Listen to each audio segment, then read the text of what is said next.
From Storm Tracker 6, this is Forecast First, sponsored by Auto Owners Insurance. Simple human sense.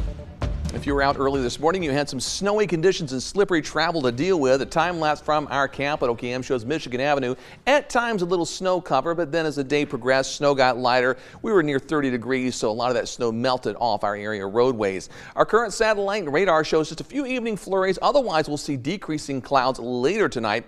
Temperatures currently are sitting in the upper 20s, so it is still on the mild side compared to what's on the way as we head into the weekend. For the overnight hours, I said skies will begin to clear and winds should be fairly light for tonight, and that will allow temperatures tomorrow morning to dip into the mid-teens to start the day, so a very cold start and even colder overnight lows on the way by Sunday morning. 6 News at 6 starts right now. WLNS is here for you with 6 News at 6. Another long day at the state capitol, a record session for state senators as Democrats push through legislation and Republicans try to stall and delay. It is our top story tonight at 6. Thank you for joining us. I'm Sherry Jones. Siobhan is off tonight.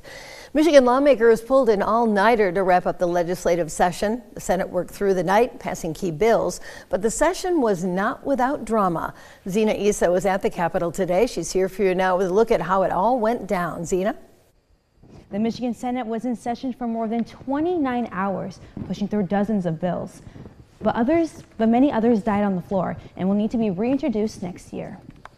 The Senate approved bills on hate crimes, Medicaid work requirements, and school safety, but it wasn't easy as Republicans pushed back, hoping to drag out the votes. One memorable moment came from Senator Ruth Johnson, who explained her no vote on the House Bill 6166, a bill allowing tourism bureaus in large counties to charge hotel fees for marketing, with a rhyming poem.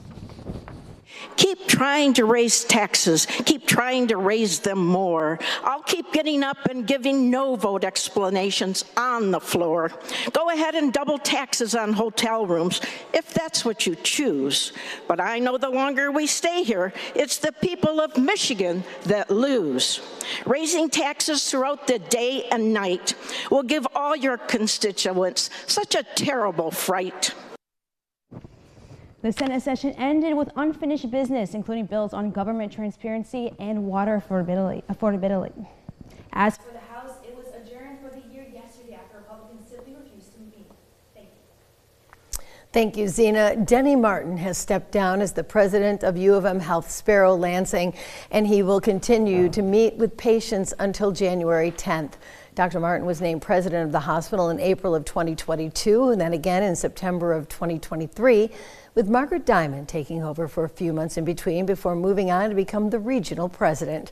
Now, Dr. Diamond is back and serving as the interim leader of U of M Health Sparrow Lansing until a permanent president can be found. And this comes as U of M Health Sparrow is in the middle of tense negotiations with its nurses and healthcare professionals. The health system and union representatives negotiated for 3 days this week.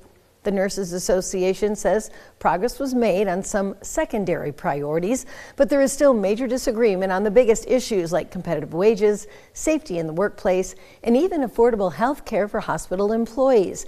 Bargaining has paused for the holidays and will continue January 2nd.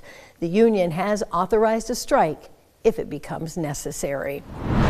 Well, you know, there's been a lot of talk about drones recently, and this week Senator Gary Peters is addressing a bill in drones that came up for a vote in the Senate. Rachel Ramsey is here for you now with more on the bill and why Senator Peters is pushing for its passage. Yeah, Sherry, Senator Peters calls it a counter-drone bill, and he says it would give state law enforcement more authority to take control of dangerous drones. He says right now these are powers that the Department of Homeland Security and the FBI have, but he says that it's time to expand on who can protect the public from drones. He says the threat is real, and drones can carry explosive devices. Look at what's happening in Ukraine and other wars. Relatively inexpensive drones have been weaponized. And unfortunately create a lot of damage. And you can imagine getting into the hands of a terrorist or someone who just wants to do something very bad and evil. That is a real possibility that we have to guard against. Peters says he hasn't heard of any threats regarding the drones people have been seeing on the East Coast, but that doesn't mean drone threats can't exist in other situations. He says the bill has bipartisan support, and he expects to reintroduce it after the new year. Back to you. Thank you, Rachel. We are learning new details tonight about the case of a former Meridian Township police officer who's facing child pornography charges. According to a report by the Michigan State Police, the officer's wife knew about the problem and confronted her husband about a month before she reported him to police. 38-year-old Alexander Stachura is facing 6 felony counts, including possession of child sexually abusive material. Meridian Township released the state police report on the case to 6 News as part of a Freedom of Information Act request. That report reveals Stachura's wife became suspicious of him and discovered the material on his tablet on September 25th. She found concerning browser history and photos in a locked folder in Google Photos. Stachura was arrested about a month later. Well, Party City is going out of business. The retailer was once among the top names for party and special event supplies. Party City emerged from bankruptcy in September of last year, but Bloomberg reported earlier this month that Party City was facing financial troubles because of slowing sales and exploring options for a second bankruptcy. Party City was founded back in 1986 and has more than 700 locations around the country. It's unclear right now when those stores will be shuttered for good. A new group of motor carrier officers for the Michigan State Police celebrated their graduation from recruit school in Lansing today. Motor carrier officers enforce the laws for commercial vehicles on Michigan roads, making sure that they don't operate in a way that it's unsafe or damages our infrastructure. 12 new recruits were sworn in today at a ceremony with their families and Governor Gretchen Whitmer in attendance.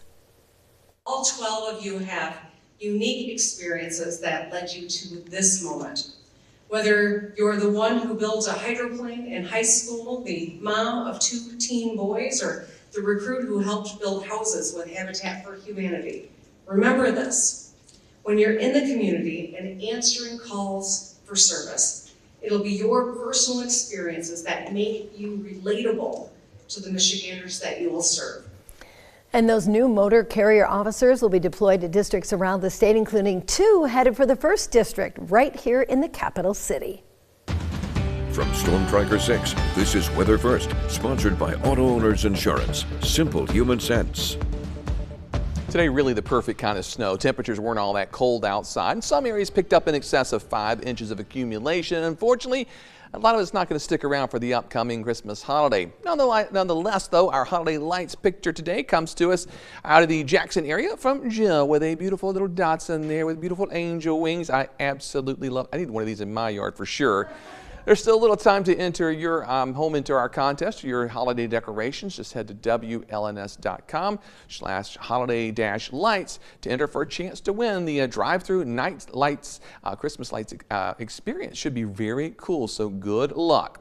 A look at our picks on 6 also from just some snowy scenes out there today. I had a mulligan from Lucy saying at least 6 inches of snow on the ground. Don't doubt that at all. There were some spots that certainly got in excess of half a foot of snow, so really impressive and a beautiful shot. And Linda capturing this shot of just a nice winter scene in the Lansing area where the snowfall totals were a little bit less, on the order of 2 to 4 inches. As we look at county by county breakdown, I picked out the highest total I could find in each county. Southwestern Clinton County 5.3 inches, 5 in Ionia, 5.4 out of Grand Ledge, and Eaton County 4 for Lansing. And notice to the south and to the north, lesser amounts of snowfall today, not totally unexpected. Satellite and radar shows the last of the flurries and snow showers beginning to come to an end. We will see decreasing clouds tonight through tomorrow morning. That will allow temperatures to fall into the mid-teens. High pressure's in control this weekend. It means quiet weather, but also very cold. Highs in the low 20s for Saturday afternoon.